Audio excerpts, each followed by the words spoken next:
Las palabras de los protagonistas son nuestra inspiración. Historias y experiencias de emprendedores, startuperos, invitados.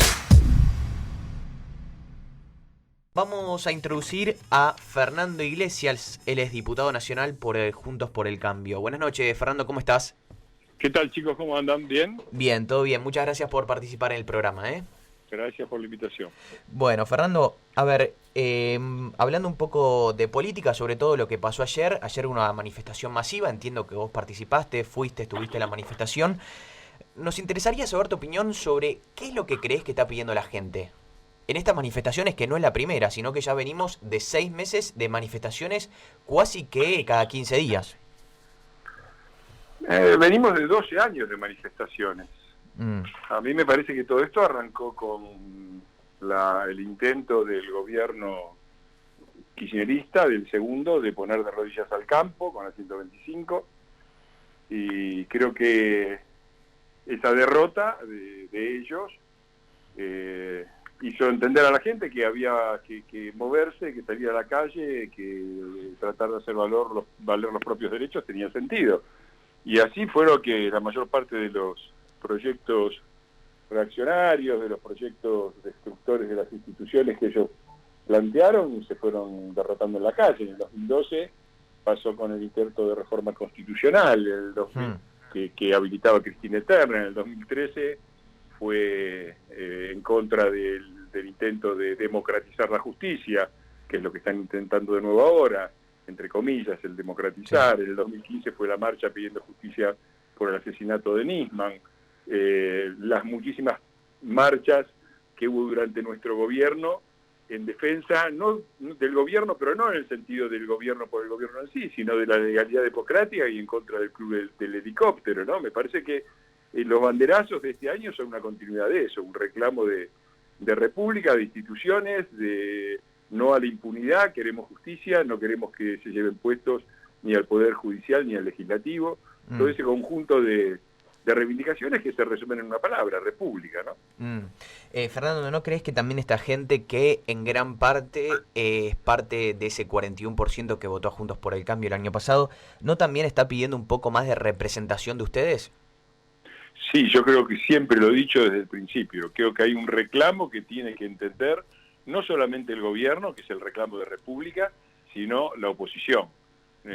Juntos por el Cambio, si somos algo, somos la representación de eso.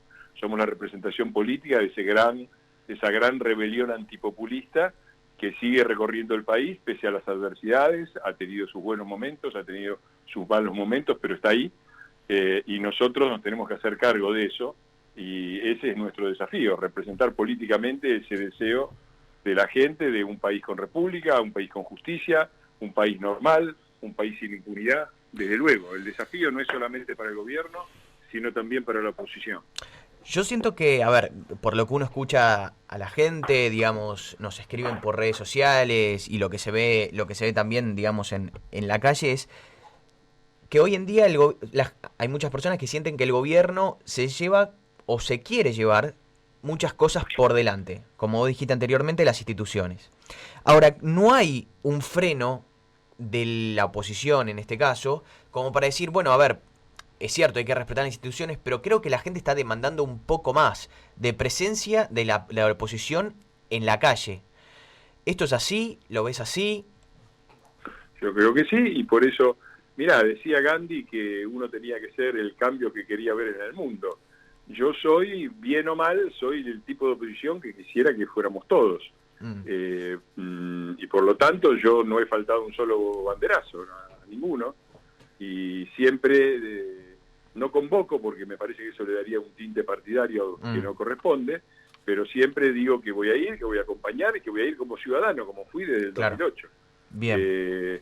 Me parece que de todas maneras que hay muchos que están participando, que Patricia Bullrich está yendo, Waldo Wolf, Hernán Lombardi, personajes ligados a la oposición como el Beto Brandoni son convocantes. Digo, me parece que ha habido en ese sentido una parte importante de Juntos por el Cambio que está ahí, y yo espero que los demás se sumen. Bien. Bien. Más allá de, obviamente, la situación crítica económica que están viviendo todos los argentinos, sin distinguir clase social, trabajo, no, todos los argentinos en este momento estamos pasando una situación económica trágica, pero más allá de lo económico, que también es parte del reclamo, sobre todo fundamentalmente por la cuarentena, hoy en día hay como temor. Temor, me parece que hay temor en la gente, temor a que le saque sus ahorros, temor a quedarse, a que no les dejen trabajar, que se vuelva el famoso botón rojo, temor incluso también en los periodistas. Hemos vivido esta semana al periodista El Presto, muy famoso por las redes sociales, que lo llevaron preso, decretos impredecibles del presidente sin discusión en el Senado. No, ¿La gente pero tiene miedo?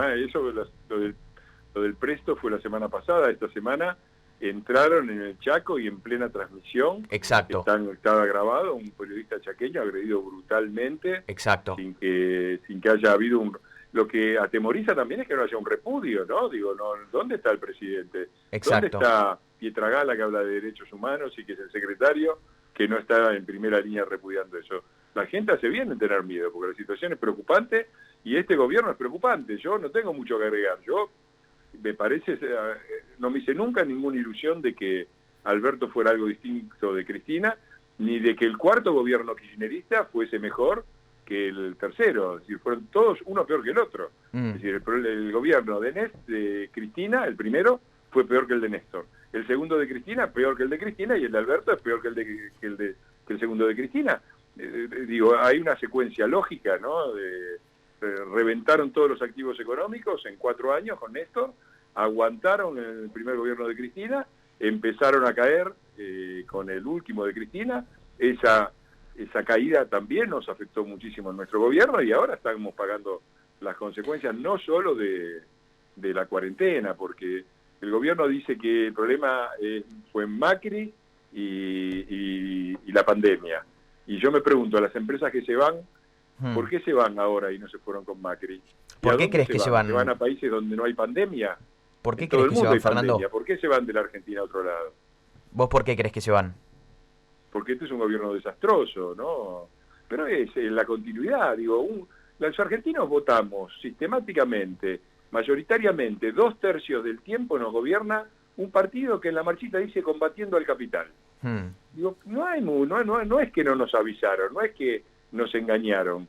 Alberto dijo, yo soy Cristina, antes de que lo votaran, y lo votaron igual. Bueno, las políticas antiempresariales de este gobierno son absurdas. Mirá, ahora vienen con el impuesto a la riqueza, porque siempre el escudo siempre es la lucha de clases, este marxismo mal digerido y mal entendido que tienen. Ahora viene el impuesto a la riqueza. Dicen que van a juntar, si tienen suerte, 300 mil millones. Sí. Eso vamos a dividirlo. 300.000 millones dividido 100 son 3.000 millones de dólares. ¿Sabés cuántos argentinos se radicaron ya en el Uruguay? ¿Cuántos? 25.000. 25.000 que para radicarse tienen que poner 380.000 dólares. ¿Sabés cuánto da la cuenta simplemente de eso? Da 3 veces el impuesto a la riqueza. Y hay 75.000 en lista de espera. Digo, hay que realmente, es un nivel de perversión o de idiotez que ya es difícil dilucidar cuál de las dos es más grande. Fernando, primero te voy a hacer una pregunta un poco más compleja con respecto a lo que dijiste. La gente vota, gana el peronismo. Ahora, con todo esto que vos estás comentando, ¿por qué crees que el peronismo gana reiteradas veces y sobre todo saca más votos? Esto, digamos, no es una opinión, sino que es un dato. Gana principalmente en los municipios y en las provincias con más pobreza del país. ¿Y cómo harían ustedes para romper esa lógica del subsidio y el plan para pasar a producir y trabajar? Bueno, me das oportunidad de hacerme un poco de autobombo, porque he escrito un libro sobre exactamente ese es el tema. Se llama El Medioevo Peronista. Arranca describiendo la situación medieval en que han sumido a la Argentina. Sigue desmintiendo todas las afirmaciones en que la gente cree, que industrializaron el país, que inventaron la legislación social, que son los únicos que pueden garantizar la paz social. Todas esas mentiras las desmiento, pero después entro en la pregunta que vos te haces y que nos hacemos todos. ¿Cómo es posible este eterno retorno medieval este tiempo circular, este día de la marmota, donde siempre vuelven. Y son varias las respuestas. Yo primero analizo los trucos del relato kirchnerista y de la leyenda peronista. Es decir, qué es lo que hacen ellos, cuáles son las estrategias, que se parecen muchísimo al decálogo de Goebbels, el ministro de propaganda nazi, porque realmente son esos trucos actualizados. Después creo que hay otro punto que es decisivo. Me parece que hay una vasta constelación de colaboracionistas, y uso la palabra con el mismo sentido que se usaba en la Segunda Guerra, es decir, de quienes, aún no siendo fascistas o nazis, colaboraban con los fascistas y los nazis, aclarando que no lo eran. Me parece que hay un amplio espacio de periodistas, de comunicadores, de empresarios, de intelectuales, que dicen, yo no soy peronista, pero, y ponen siempre un argumento de tipo peronista, en muchos tipos de argumentos. Uno, por ejemplo, es medir siempre lo que hacen los no peronistas con la vara de Suiza y medir lo que hacen los peronistas con la vara de África, por ejemplo, entre los muchos trucos que aplican. Y finalmente, hay un análisis también de los fracasos que nosotros tuvimos, que existieron. Yo sé que voy a poner la mano del sentido común. Creo que mucha gente considera que nuestro gobierno fue un fracaso. Yo no creo eso. Yo creo que logramos cosas que eran muy difíciles. En primer lugar, fuimos el primer gobierno civil no peronista en terminar un mandato desde 1928. Y eso por algo es, porque no terminó Frondizi, no terminó Ilia, no terminó Alfonsín, no terminó De la Rúa. Nosotros terminamos, sacamos 41% de los votos, dejamos una oposición que sigue estando unida, con nuestras diferencias, estamos juntos, nos preparamos a dar la batalla electoral en el 21 y en el 23, dejamos también una ciudadanía movilizada en defensa de valores que son los nuestros, los valores de la República. No son pocas cosas. Es cierto que hubo un fracaso económico de bolsillo que me parece excede la amplitud de un programa de radio explicar, nos hacemos cargo. También es cierto que hicimos una corrección macroeconómica que evitó que el país cayera en una crisis terminal, en la que ahora sí está, casualmente, ¿no? Y lo hicimos con un costo social alto, pero que no fue ni el Rodrigazo del 75, no fue ni la hiperinflación del 89 del 90, no fue el 2001, fueron 2 años duros, pero no el desastre. El desastre es ahora, la tierra arrasada de la que hablaban estos muchachos es la que estamos viviendo hoy. Sí, totalmente. Fernando, buenas noches, soy Janina, ¿cómo estás? Hola Janina, ¿cómo estás? Bien, yo quería preguntarte sobre qué lectura tenés vos respecto a cuando el presidente dice, por ejemplo, que no cree en la meritocracia y encima hoy el Papa escribió un tuit en ese sentido. Justo ahora hablar de lo que es el mérito.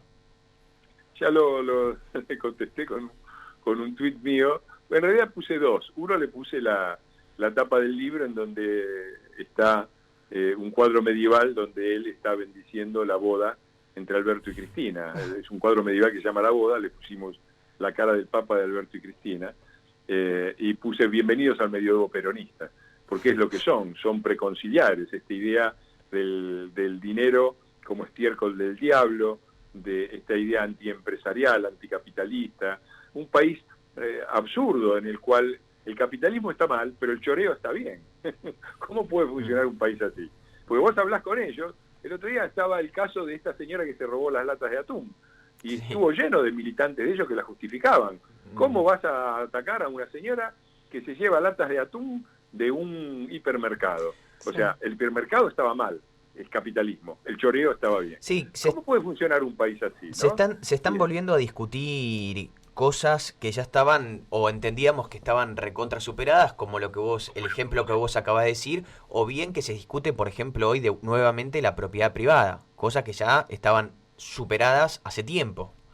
Bueno, no estaban superadas hace tiempo. Te repito que los argentinos votan sistemáticamente a un partido que dice que está bien combatir al capital. Entonces, superada no había nada. Esta idea antiempresarial, anticapitalista, de que esta idea de la economía como suma cero, donde hay que quitarles a unos para darle a los otros, estuvo siempre vigente, sigue estando vigente, y es el núcleo. A nosotros nos criticaron mucho, porque era una situación muy rara. El peronismo y el kirchnerismo nos acusaban de gobernar solamente para los más ricos, para los nuestros. Y los nuestros nos acusaban de gobernar para los pobres. Ahora, está claro que lógicamente una de las dos afirmaciones tiene que ser falsa y probablemente sean falsas las dos. Nosotros, bien o mal, intentamos gobernar para todos, que es el deber que tiene un gobierno republicano. No gobernar para los propios, gobernar para todos, porque el presidente no es el presidente de los que lo votaron. El presidente es el presidente de todos los argentinos. Bien. Pero cuando gobierna el peronismo, gobierna solamente para los propios.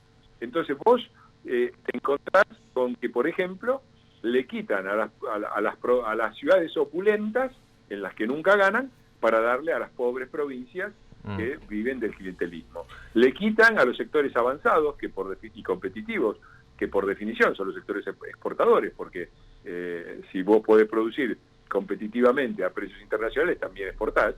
A esos, al campo, al sector agropecuario, a los unicornios, a las empresas a la economía de la información y el conocimiento, que está esperando que finalmente sancionen una ley. Ojalá. Le quitan para darle a los sectores subsidiados. Entonces, se la pasan gobernando, le quitan a los jubilados que pagaron sus aportes para darle a los que no pagaron los aportes. Entonces, ellos gobiernan solo para los de ellos y después se asombran de que la grieta sea cada vez más grande. Fernando, te voy a preguntar sobre unas preguntas que se hace la gente y está en boga, está ahora saliendo a la luz y cada vez más. La gente tiene miedo de que vayamos camino a Venezuela. ¿Vos creés que estamos camino a Venezuela? ¿Y cómo en ese caso piensan frenarlo para darle tranquilidad a la gente? Mira, elegí el modelo medieval. Estamos viviendo en el medioevo y nos estamos adentrando en el medioevo. El modelo medieval que vos quieras lo podés encontrar en Venezuela, en Cuba, en Formosa o en Santa Cruz. Elegí la pesadilla que te guste.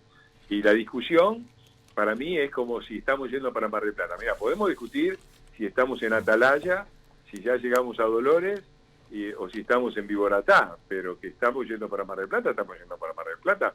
Digo, ¿hay alguna duda de que están destruyendo todos los sectores productivos? ¿Hay alguna duda de que razonan feudalmente? Esta idea de que la única forma razonable de enfrentar una pandemia es la cuarentena, y que un país puede estar 6 meses en cuarentena es una idea medieval. Claro. Digo, los medievales eran mejores porque ponían cuarentenas que duraban 40 días. Nosotros pusimos una de 6 meses, 180 días se cumplen hoy. Es un nivel de locura importante. Está claro que vamos para ahí. También está claro que íbamos para ahí en los anteriores gobiernos de ellos, porque iban por la justicia, claro, iban por los medios, y lo frenamos. Justo, Fernando, por eso te iba a preguntar. Con respecto a la reforma judicial, es uno de los temas claves para, digamos, el respeto a las instituciones, el respeto a la República. ¿Cómo está avanzando el tema de la reforma judicial? ¿Por qué se está haciendo? ¿Es por el beneficio del país o es por el beneficio de algunos pocos? Y sobre todo, si se está llevando el proceso que tiene que llevar dentro del Senado. Mirá, el peronismo kirchnerista es experto en tomar una verdad y transformarla en una mentira. El país necesita una reforma judicial porque creo que nadie puede estar conforme con la justicia que hay en Argentina. Ahora, los proyectos de reforma judicial no tocan uno solo de los problemas que enfrentan los ciudadanos, no tocan la justicia laboral y la industria del juicio, no tocan la aglomeración de papeles en los juzgados y la lentitud de la justicia, no tocan la justicia, no tocan nada de lo que afecta al ciudadano, tocan solamente la justicia que afecta a la clase política y especialmente a los corruptos de la clase política, que son ellos. Así que eso es lo primero. ¿Y cómo lo van a frenar este avance? Porque, a ver, por lo que me decís si vos, esto está hecho, si diagramado. Si vos me pedís garantías, te digo no hay. Si vos me pedís una garantía de cómo lo vamos a frenar, te digo no sé. La vamos a pelear. ¿Cómo se puede pelear? En el Senado ellos tienen mayoría. Ellos tienen mayoría desde el año 83. El peronismo es mayoría en el Senado prácticamente del año 83, con 2 pequeñas interrupciones. Eso, siendo el Senado, como es un órgano decisivo en la designación de jueces, termina como terminó, con los jueces que tenemos. 4 de los 5 de la Corte Suprema, que son los que tendrían que pronunciarse para frenar esto, porque un primer recurso es que se pronuncie la Corte Suprema, que para eso está, frenando este atropello y frenando el traslado de los jueces. La Corte Suprema hasta ahora mira para otro lado, dilata, la Cámara de Contencioso también dilata, arrastra los pies mientras suceden las desgracias. Esa es una primera cosa, pero hay una responsabilidad directa de la ciudadanía, porque el Senado es peronista porque lo decidieron los argentinos, ¿no? Entonces, y nosotros vamos a tratar de resistir en diputados, ahí también. Ahí nosotros, Juntos por el Cambio, está unánime en no dar quórum y votar en contra. Okay. El kirchnerismo, el peronismo kirchnerista, el oficialismo está a favor. Todos los del medio, que mucha gente que creía que había que cerrar la grieta votó, los que votaron a Labaña, los que votaron a Esper, los que votaron a Gómez Centurión, los que votaron al peronismo, a Schiaretti, sí, a los peronistas federales y republicanos, van a tener que dar una explicación, porque la reforma judicial no pasa si ellos no quieren, y si quieren se tendrán que hacer cargo de la complicidad con este atropello. Bien. Bueno, Fernando, muchísimas gracias por esta charla, muchísimas gracias por tu tiempo. Al contrario, muchísimas gracias por el interés, y bueno, es una buena noticia. Gente joven, emprendedora, que a esta hora del domingo se preocupa por el país. Exactamente, y ya que estamos, que por favor no sé en qué puede hacer Juntos por el Cambio, pero como vos mencionaste anteriormente, la ley de economía del conocimiento para todos los emprendedores. El jueves tuvimos una reunión con Rodríguez Larreta por Zoom, con los diputados del bloque, y le hice 3 sugerencias. Una, insistir a muerte con la reapertura de clases. Hay que volver a clases, tomando las precauciones, días alternos, pero hay que volver a clases. La educación no puede seguir así. 2, le dije, tenemos que hacer visibles las contribuciones que hace la Ciudad de Buenos Aires al resto del país. Está bien que se atiendan los formoseños, me parece bárbaro. Ahora, tenemos que hacer una factura y se la tenemos que pasar a Gildo y Frank, porque esto de que además nos traten de opulentos y ricachones egoístas no me va. Y la tercera fue que pusiéramos todo el esfuerzo en el tema de la economía del conocimiento y la información, que es decisiva para todo el país, pero también para la ciudad. Tal cual. Totalmente, sí. Bueno, Fernando, muchísimas gracias. Ahora sí, te agradecemos muchísimo. Un abrazo muy grande y suerte. A disposición. Bueno. Gracias. Gracias, Fernando. Nos informamos, debatimos, escuchamos y pudimos opinar y aprender la realidad que nos toca a todos. Así termina Startaperos. Así termina Startaperos. Un programa hecho por y para emprendedores. Nos reencontramos el próximo domingo a las 22. Por Millennium 106.7.